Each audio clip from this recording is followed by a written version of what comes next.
செய்திகள் தொடர்கின்றன. எல்லை தாண்டி மீன்பிடித்ததாக காரைக்கால் மீனவர்கள் 12 பேரை இலங்கை கடற்படை கைது செய்துள்ளது மீனவர்களிடையே அதிர்ச்சியை ஏற்படுத்தியுள்ளது. காரைக்கால் மீன்பிடி துறைமுகத்தில் இருந்து மீனவர்கள் வழக்கம் போல கடலுக்கு மீன்பிடிக்க சென்றனர். இலங்கை காரைநகர் கடல் பகுதியில் மீன்பிடித்துக் கொண்டிருந்த போது எல்லை தாண்டி மீன்பிடித்ததாக கூறி மீனவர்கள் 12 பேரை இலங்கை கடற்படை சிறைப்பிடித்தது. மேலும் மீனவர்களின் விசைப்படகையும் பறிமுதல் செய்தது. பின்னர் கைதான 12 மீனவர்களையும் காங்கேசன் துறைமுகத்துக்கு இலங்கை கடற்படையினர் அழைத்து சென்றனர். விசாரணைக்கு பிறகு மீனவர்கள் அனைவரும் நீதிமன்றத்தில் ஆஜர்படுத்தப்பட உள்ளனர். தமிழக மீனவர்கள் இலங்கை கடற்படையினரால் கைது செய்யப்படுவது தொடர்கதையாக உள்ள நிலையில் எல்லை தாண்டி மீன்பிடிப்பதாக கூறி ராமேஸ்வரம், நாகை, புதுக்கோட்டை மீனவர்கள் அடிக்கடி சிறைப்பிடிக்கப்படுவது மீனவர்களிடையே வேதனையை ஏற்படுத்தியுள்ளது. இந்நிலையில் இதுகுறித்து மத்திய, மாநில அரசுகள் நடவடிக்கை எடுக்க மீனவர்கள் கோரிக்கை விடுத்துள்ளனர். பரபரப்பான அரசியல் சூழலில் நடைபெறும் முக்கிய நிகழ்வுகளை சிறப்பு செய்தியாக பார்க்கலாம். தமிழ்நாடு முழுக்க 2026 சட்டமன்ற தேர்தல் வர 23ஆம் தேதி நடக்க. அதுக்கான வாக்கு எண்ணிக்கை மே 4ஆம் தேதி நடக்குது. இதுக்காக தமிழ்நாடு முழுக்க அனைத்து அரசியல் கட்சியினரும் தீவிரமான வாக்கு சேகரிப்புல ஈடுபட்டு இருக்காங்க. இந்நிலையில தேர்தல் ஆணையம் அவங்க பணிகளை ரொம்ப சிறப்பா செஞ்சுட்டு வராங்க. அதுல குறிப்பா தேர்தல் ஆணையம் ரொம்ப முக்கியமா இருக்கிற IAS, IPS அதிகாரிகளை இடமாற்றம் செஞ்சுட்டு வராங்க.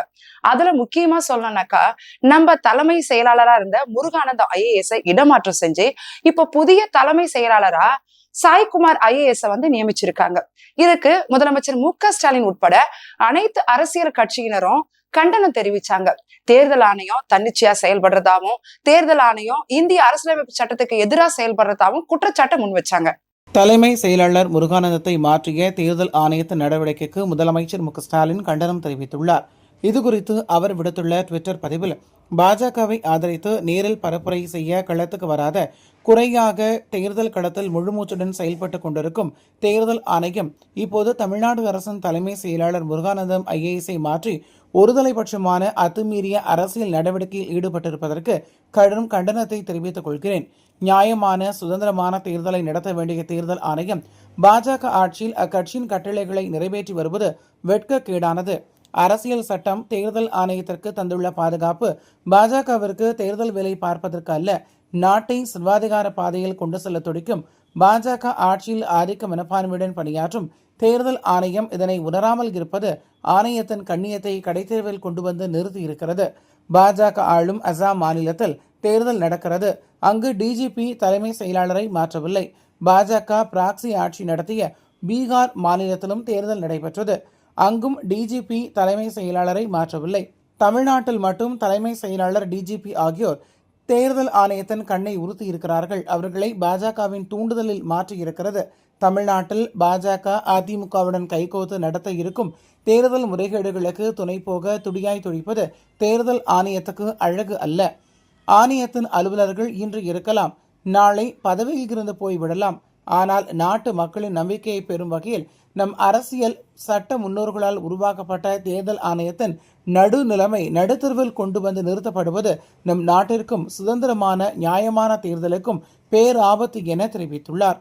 மேலும் உச்சநீதிமன்ற தீர்ப்பை மீறி தலைமை தேர்தல் ஆணையரை நானே தேர்வு செய்வேன் என்று புதிய சட்ட திருத்தம் கொண்டு வந்த பிரதமருக்கோ அல்லது அவரை வழிநடத்தும் மத்திய பாஜக அரசுக்கோ தேர்தல் ஆணையத்தின் புனித தன்மை புரிய போவதில்லை என்பதை தமிழ்நாடு உள்ளிட்ட எதிர்க்கட்சிகள் ஆளும் மாநிலங்களில் மட்டும் தலைமை செயலாளர், DGP ஆகியோரை மாற்ற பாஜக தூண்டிவிடும் காட்டு தர்பார் பிரதிபலிக்கிறது. ஜனநாயகத்தின் கடைசி நம்பிக்கையாக இருக்கும் ஆணையமும் காவியமாகிவிட்டது என்பதையே இந்த நடவடிக்கைகள் எல்லாம் காட்டுகின்றன. எத்தனை அதிகாரிகளை மாற்றினாலும் தமிழ்நாட்டில் பாஜக படுதோல்வியில் மண்ணை கவ்வ போவது உறுதி. சீப்பை ஒழித்து வைத்து விட்டால் திருமணத்தை நிறுத்திவிடலாம் என்பது போல் அதிமுக, பாஜக அடங்கிய NDA கூட்டணிக்காக தேர்தல் ஆணையம் செய்யும் அதிகார அத்துமீறல் ஆணவத்தின் உச்சகட்டம் என பதிவிட்டுள்ளார். லஞ்ச ஒழிப்பு மற்றும் ஆயுதப்படை DGP-யா டேவிட்சன் தேவாசீர்வாதம் இருந்த நிலையில அவரை இடமாற்றம் செஞ்சு அந்த இடத்துக்கு சந்தீப் மிட்டல் IPS தேர்தல் ஆணையம் நியமிச்சாங்க. இதுக்கு திமுக உட்பட பல்வேறு அரசியல் கட்சியினரும் இதற்கும் எதிர்ப்பு தெரிவிச்சாங்க. குறிப்பா திமுகவோட நாடாளுமன்ற குழு தலைவர் TR பாலு தேர்தல் ஆணையத்திற்கு இதனை கண்டிச்சு ஒரு கடிதம் கூட எழுதியிருந்தாரு. இந்நிலையில நேற்று அதிரடியா டேவிட்சன் தேவாசீர்வாதத்தை திருப்பியும் லஞ்ச ஒழிப்பு மற்றும் ஆயுதப்படை டிஜிபியா தேர்தல் ஆணையம் நியமிச்சிருக்காங்க. தேர்தல் ஆணையத்தோட இந்த இடமாற்றங்களை பல்வேறு அரசியல் கட்சியினர் விமர்சிச்சு வரும் நிலையில இது பாஜகவுக்கு சாதகமா தான் அவங்க செயல்படுறதாவும், பாஜக திட்டமிட்டு இப்படி இடமாற்றங்கள் செய்ய சொல்றதாவும் இங்க இருக்கிற ஆளும் கட்சியினர் குற்றம் சாட்டி வராங்க. தேர்தல் ஆணையத்தோட இந்த செயல்பாடு பல்வேறு கேள்விகளை எழுப்பி இருந்தாலும் அடுத்தபடியா இவங்க எந்த IAS IPS அதிகாரிகளை மாத்த போறாங்க, இவங்க சுதந்திரமா தான் செயல்படுறாங்களா, இவங்களோட இந்த செயல்பாடு எந்த தாக்கத்தை ஏற்படுத்த போகுது, இவங்களை யார் ரோல் பண்றாங்க, இப்படி பல்வேறு கேள்விகள் எழுந்துகிட்டே இருக்கு. இந்நிலையில தேர்தல் ஆணையத்தோட இந்த நடவடிக்கை அரசியல் கட்சியினர் மத்தியில மட்டும் இல்ல, பொதுமக்கள் மத்தியிலும் பல கேள்விகளை எழுப்பியிருக்கு. தேர்தல் ஆணையம் எதுக்காக இப்படி அதிகாரிகளை அதிரடியா இடமாற்றம் பண்றாங்க, இதோட நோக்கம் என்ன, இதோட பின்விளைவுகள் என்னன்னு பொதுமக்களும் ரொம்ப குழம்பி போயிருக்காங்க. இங்க தமிழ்நாட்டுல எலெக்ஷன் டேட் அறிவிச்சு எலெக்ஷனுடைய வேலைப்பாடுகள் போய்கொண்டிருக்கு. ஆக திமுக அரசு தான் திரும்ப ஜெயிக்கின்ற ஒரு வெற்றி வாய்ப்பு, வெற்றி கனி எல்லாருடைய மத்தியிலும் எல்லாருடைய உள்ளத்திலும் தோன்றுகிறது. ஆனா மேலே இருக்கக்கூடிய ஒன்றிய அரசு தன்னுடைய அதிகாரத்தை, தேர்தல் ஆணையம் அதிகாரத்தை வைத்துக்கொண்டு முழு IAS அதிகாரிகளை மாற்றிக்கொண்டு உள்கட்டமைப்பை அவங்களுடைய கைக்குள்ள போட்டுக்கிட்டு திமுக அரசை ஜெயிக்க விடாம செய்யறதுக்கு எல்லா வேலைப்பாடும் செய்து கொண்டிருக்கிறாங்க. அதனால இந்த குற்றச்சாட்டை அவங்களுடைய ஒன்றிய அரசு மீது நாம வைக்கின்றோம். சட்டமன்ற தேர்தலில் ஆளுங்கட்சியான திமுக மறுபடியும் ஆட்சி அமைக்க வாய்ப்பு இருக்கிறது. இது தெரிந்து கொண்ட மத்தியில் ஆளும் பாரதிய ஜனதா ஆட்சி மோடி அவர்கள் தேர்தல் ஆணையத்தையும் மற்ற அதிகாரிகளும் கையில் வைத்துக்கொண்டு துன்பத்தை உடைத்து அதிகாரிகளை மாற்றி கொண்டிருக்கிறார்கள். இது நாட்டுக்கு உகந்த நியாயமல்ல. தேர்தல் ஆணையம் அதிரடியா அதிகாரிகளை இடமாற்றம் செஞ்சிட்டு வந்தாலும் இந்த இடமாற்றமானது இந்த தேர்தல் ரொம்ப சரியான முறையில, ஜனநாயக முறையில மக்கள் தங்களுக்கான ஆட்சியாளர்களை தேர்ந்தெடுக்கணும் அப்படின்றதுக்காக தேர்தல் ஆணையம் தங்கள் பணிகளை செஞ்சிட்டு வரதா தேர்தல் ஆணையம் சொல்றாங்க. ஆனா தேர்தல் ஆணையத்தை மத்தியில் இருக்கிற ஆட்சியாளர்கள் ரூல் பண்றதா தமிழ்நாட்டுல பரவலா பேசப்பட்டுட்டு இருக்கு. இந்நிலையில அடுத்தபடியா எந்த IAS IPS அதிகாரிகளை தேர்தல் ஆணையம் இடமாற்றம் செய்ய போறாங்கன்றது பொதுமக்கள் மத்தியில ஒரு பெரிய கேள்விக்குறியா இருந்துட்டு இருக்கு. தமிழகத்தின் பல்வேறு பகுதிகளில் நடைபெற்ற முக்கிய நிகழ்வுகள் குறித்து மாவட்ட செய்திகள் பகுதியில் தற்பொழுது சுருக்கமாக காணலாம். மதசார்பற்ற முற்போக்கு கூட்டணியின் கடலூர் சட்டமன்ற தொகுதியின் வெற்றி வேட்பாளர் வழக்கறிஞர் சந்திரசேகர் இன்று ஆனைக்குப்பம், வண்ணாரப்பாளையம், தேவனாப்பட்டினம், பரமக்குடி சாலை, வன்னியர்பாளையம், புதுப்பாளையம், மசூது தெரு, சொற்கல்பட்டு உள்ளிட்ட பல்வேறு பகுதிகளில் பிரச்சாரம் மேற்கொண்டார். இந்த நிகழ்வில் கடலூர் மேயர் சுந்தரி ராஜா, கடலூர் துணை மேயர் தாமரச்செல்வன், கடலூர் சட்டமன்ற மாவட்ட செயலாளர் கலைவேந்தன், திமுக கடலூர் நகர செயலாளர் ராஜா, காங்கிரஸ் கட்சியின் மூத்த நிர்வாகி ஆனந்தன், விசிக உள்ளிட்ட பரப்புரை மேற்கொண்டு கை சின்னத்திற்கு வாக்கு சேகரித்தனர். திண்டுக்கல் மேட்டுப்பட்டி புனித வியாகுல அன்னை தேவாலயம் 350 ஆண்டுகள் பழமை வாய்ந்தது.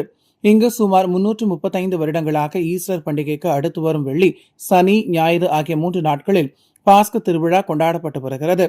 இந்த வருடம் 9ஆம் தேதி வெள்ளிக்கிழமை அன்று இரவு முழுவதும் பாடுகளின் பாஸ்கா நடைபெற்றது. இதில் இயேசு கிறிஸ்துவின் போதனைகள், புதுமைகள், வேதனைகள், சிலுவை பாடுகள், மனித பாவங்களுக்காக கல்வாரி மலையில் உயிர் நீத்த காட்சிகள் ஆகியவை தத்ரூபமாக நடித்து காண்பிக்கப்பட்டது. தொடர்ந்து 2ஆம் நாள் மரித்த இயேசுவின் உடலை பல்வேறு வண்ண மலர்களால் அலங்கரிக்கப்பட்ட பூத்தேரில் வைத்து ஆலயத்தை சுற்றி ஊர்வலமாக எடுத்து வரப்பட்டது. இதனையடுத்து இன்று காலை உயிர்த்த ஆண்டவர் தேர்பவனி நடைபெற்றது. இந்த திருவிழாவில் திண்டுக்கல் தொகுதியில் அதிமுக வேட்பாளர் திண்டுக்கல் சீனிவாசன் மற்றும் திண்டுக்கல் திமுக வேட்பாளர் பெரியசாமி மகன் IP செந்தில்குமார் ஆகியோர் இணைந்து தொடங்கி வைத்தனர். கரூர் மாவட்ட முன்னாள் சட்டமன்ற அமைச்சர், தொகுதி அதிமுக வேட்பாளர் MR விஜயபாஸ்கரை ஆதரித்து NDA கூட்டணி கட்சி தமிழக மக்கள் முன்னேற்ற கழக தலைவர் ஜான் பாண்டியன் தேர்தல் பரப்புரை மேற்கொண்டார். கரூர் மாநகர பகுதியில் light house corner, Thirukampuliyur, Gandhi கிராமம், சர்ச் கார்னர் போன்ற முக்கிய சாலைகளில் தேர்தல் பரப்புரை மேற்கொண்ட அவர் வருகிற 2026 சட்டமன்ற தேர்தலில் எடப்பாடி பழனிசாமி முதல்வராக வேண்டும், அதற்கு மக்கள் இரட்டை இலை சின்னத்திற்கு வாக்களிக்க வேண்டும் என கேட்டுக்கொண்டார். மயிலாடுதுறை சட்டமன்ற தொகுதியில் நாம் தமிழர் கட்சி வேட்பாளர் காசிராமன் மயிலாடுதுறை நகரில் திறந்தவெளி வாகனத்தில் சென்று தீவிர வாக்கு சேகரிப்பில் ஈடுபட்டார். மயிலாடுதுறை நகரில் உள்ள எல்பி நகர், சின்னக்கடை வீதி, கண்ணார தெரு, காந்திஜி ரோடு, மகாதான தெரு, பெரிய கடை தெரு, பட்டமங்கல தெரு உள்ளிட்ட பல்வேறு பகுதிகளில் விவசாய சின்னத்திற்கு வாக்கு சேகரித்தார். அப்போது நான் மக்களுக்கு சேவை செய்வதற்காக வந்துள்ளதாகவும் இந்த ஒருமுறை மாற்றத்தை கொண்டு வர வேண்டும் என்பதற்காக மாற்றி வாக்களியுங்கள் என்று கேட்டுக்கொண்டார். திருவள்ளூர் மாவட்டம் கும்மிடிப்பூண்டி சட்டமன்ற தொகுதிக்குட்பட்ட எல்லாபுரம் மேற்கு ஒன்றியத்தில் அமைந்துள்ள கோட்டைக்குப்பம், அன்னதான, காக்கவாக்கம், அக்கரப்பாக்கம், அமிர்தநல்லூர், திருநிலை, கன்னிகைப்பேர் மற்றும் அரிங்காவனூர் சுற்றுவட்டார கிராமங்களில் திமுக வேட்பாளர் TJ கோவிந்தராஜன் கூட்டணி கட்சிகளுடன் தீவிர வாக்கு சேகரிப்பில் ஈடுபட்டார். அப்போது வீதி வீதியாக சென்ற அவருக்கு பொதுமக்கள் பூக்கள் தூவியும் ஆரத்தி எடுத்தும் பூசணிக்காய் சுற்றியும் வரவேற்பு அளித்தனர். 2026 சட்டப்பேரவை தேர்தலை முன்னிட்டு ஆணையத்தின் சார்பில் திருச்சி மாவட்டத்தில் உள்ள 9 சட்டமன்ற தொகுதிகளுக்கும் தேர்தல் பறக்கும் படையினர் மற்றும் நிலைகாண கண்காணிப்பு குழுவினர் நியமிக்கப்பட்டு 24 மணி நேரமும் கண்காணித்து வருகின்றனர். இந்நிலையில் திருச்சி மாவட்டம் திருவெரும்பூர் சட்டமன்ற தொகுதியில் போட்டியிடும் திமுக வேட்பாளர் அமைச்சர் அன்பில் மகேஷ் பொய்யாமொழி இன்று காலை தேர்தல் பிரச்சாரத்திற்காக கொட்டப்பட்டு பொன்மலை சாலையில் சென்று கொண்டிருந்த போது தேர்தல் பறக்கும் படையினர் அமைச்சரின் வாகனத்தை மறித்து சோதனையில் ஈடுபட்டனர். பறக்கும் படையினரின் சோதனைக்கு அமைச்சர் அன்பில் மகேஷ் முழு ஒத்துழைப்பு கொடுத்தார். சோதனையில் பணம் மற்றும் பரிசு பொருள் எதுவும் இல்லாததால் அமைச்சர் வாகனத்தை தேர்தல் பறக்கும் படையினர் செல்ல அனுமதித்தனர். இதையடுத்து அவர் அங்கிருந்து புறப்பட்டு சென்றார். நடைபெறவுள்ள சட்டமன்ற பொதுத் தேர்தலில் தேனி மாவட்டம் பெரியகுளம் சட்டமன்ற தொகுதியில் திமுக கூட்டணியில் உள்ள விசிக களம் காண்கிறது. இங்கு விசிக வேட்பாளராக ஆற்றல் அரசு போட்டியிடுகிறார். இந்நிலையில் அவர் தேனி NRT நகர் காமராஜர் பூங்காவில் நடைபயிற்சி மேற்கொண்டு அப்பகுதிகளில் உள்ள பொதுமக்கள் ஆகியோரிடம் தீவிர வாக்கு சேகரிப்பில் ஈடுபட்டார். தொடர்ந்து தேனி உழவர் சந்தையில் காய்கறி விவசாயிகள், வியாபாரிகள் மற்றும் பொதுமக்கள் என அனைவரிடமும் வேட்பாளர் ஆற்றல் அரசு பானை சின்னத்திற்கு வாக்கு சேகரித்தார். இதில் விசிக மற்றும் திமுக கூட்டணி கட்சி வேட்பாளர்கள் கலந்து கொண்டனர். கடலூர் மாவட்டம் சிதம்பரத்தில் மதசார்பற்ற முற்போக்கு கூட்டணி தேர்தல் அலுவலகத்தில் அமைச்சர் MRK பன்னீர்செல்வம் முன்னிலையில் தமிழக வெற்றிக் கழக நகர இணை செயலாளர் சரண்ராஜ் தலைமையில் தமிழக வெற்றிக் கழகத்தினர் அக்கட்சியில் இருந்து விலகி திமுகவில் இணைத்தனர். திமுகவில் இணைந்தவர்களுக்கு அமைச்சர் சால்வை அணிவித்து சிறப்பு வரவேற்பு அளித்தார். பின்னர் மதசார்பற்ற முற்போக்கு கூட்டணியின் சிதம்பரம் சட்டப்பேரவை தொகுதி வேட்பாளரும் மனிதநேய ஜனநாயக கட்சி தலைவருமான தமிமுன் அன்சாரிக்கு ஆதரவு கேட்டு சிதம்பரம் நகரில் பல்வேறு அமைப்பு நிர்வாகிகளை நேரில் சந்தித்து ஆதரவு திரட்டினர். பின்னர் சிதம்பரம் வடக்கு மெயின் ரோட்டில் புதிதாக அமைக்கப்பட்டுள்ள புதிய காய்கறி அங்காடியில் காய்கறி வியாபாரிகள் சங்கத்தினரை சந்தித்து வேட்பாளர் தமிமுன் அன்சாரிக்கு அவர் ஆதரவை திரட்டினார். மயிலாடுதுறை மாவட்டத்தில் கடலோர மீனவ கிராமங்கள் நிறைந்துள்ள பூம்புகார் சட்டப்பேரவை தொகுதியில் நாம் தமிழர் கட்சி சார்பில் மீனவ சமுதாயத்தை சேர்ந்த இளைய நகுலன் வேட்பாளராக களம் காண்கிறார். இவர் பூம்புகார் கடற்கரையில் இருந்து சுமார் 2 மணி நேரம் கடலில் பயணம் செய்து 8 நாட்டிக்கல் மைல் தொலைவில் 20 படகுகளில் மீன்பிடித்துக் கொண்டிருந்த 50க்கும் மேற்பட்ட மீனவர்களிடம் வேட்பாளர் வாக்கு சேகரித்தார். வாழ்நாளில் பாதி நாட்களே கடலிலேயே கரைக்கும் மீனவர்களுக்கு வேட்பாளர் தங்களை கடலிலேயே சந்தித்து வாக்கு சேகரித்தது ஆச்சரியத்தையும் மகிழ்ச்சியையும் அளித்துள்ளது. மதுரை மாவட்டம் உசிலம்பட்டி தொகுதியின் அதிமுக வேட்பாளர் மகேந்திரனை ஆதரித்து அதிமுக முன்னாள் அமைச்சர் RB உதயகுமார் இருமார்பட்டி கிராமத்தில் இரட்டை இலை சின்னத்திற்கு தீவிர வாக்கு சேகரிப்பில் ஈடுபட்டார். அப்போது பொதுமக்கள் பலர் மலர் தூவி மாலை அணிவித்து உற்சாக வரவேற்பு அளித்தனர். அப்போது பேசிய முன்னாள் அமைச்சர் RB உதயகுமார், இனியும் நாங்கள் வருவோம் என்று கனவு காண்கிற ஸ்டாலின் தலைமையிலான மக்கள் விரோத அரசுக்கு முடிவு எழுதுவதற்கு உசிலம்பட்டியில் இரட்டை இலை மலர வேண்டும் என தெரிவித்தார். செங்கல்பட்டு மாவட்டம் செட்டிப்புணியம் அடுத்த வடகால் பகுதியை சேர்ந்தவர் லட்சுமணன். ஆட்டோ ஓட்டுநரான இவருக்கு வசந்தி என்ற மனைவியும் 2 பெண் குழந்தைகளும் உள்ளனர். இந்நிலையில் வசந்தி கடந்த சில நாட்களாக கடும் வயிற்று வலியால் அவதிப்பட்டு வந்துள்ளார். இதனையடுத்து அவரது வயிற்றில் கட்டி இருந்ததாக கூறி அறுவை சிகிச்சைக்காக குடுவாஞ்சேரியில் உள்ள தனியார் மருத்துவமனையில் அனுமதிக்கப்பட்டுள்ளார். அங்கு அவருக்கு 3 லட்சம் ரூபாய் பணம் செலவழித்து அறுவை சிகிச்சை செய்த நிலையில் வசந்தியின் உடல்நிலை மோசமடைந்த நிலையில் மருத்துவர்கள் அவரை அருகில் உள்ள SRM மருத்துவமனைக்கு கொண்டு செல்லுமாறு கூறியுள்ளனர்.